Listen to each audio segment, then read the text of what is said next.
चावल जी।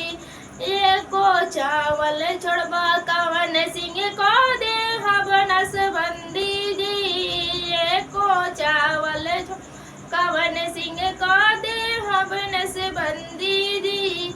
माई पूछिए दीदिया पूछिए कहाँ भइल नसबंदी जी। माई पूछिए दीदिया पूछिए कहाँ भइल नसबंदी जी। गइल रहनी से बलपुर वह भइल नसबंदी जी। गइल रहनी से बलपुर वह भइल नसबंदी जी।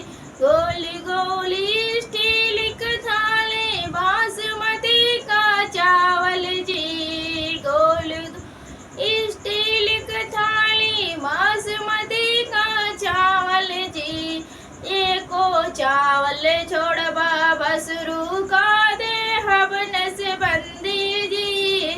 एको चावल छोड़बा बसरू का दे हब नसबंदी जी। माई पूछिए बहनी पूछिए कहाँ भइल नसबंदी जी।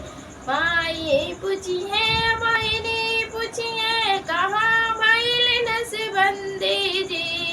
गइल रहनी बंसी हुए भइल नसबंदी जी। गइल रहनी बंसी हुए भइल नसबंदी जी। गोल गोल स्टील की थाली बासमती का चावल जी। गोल गोल स्टील की थाली बासमती का चावल जी।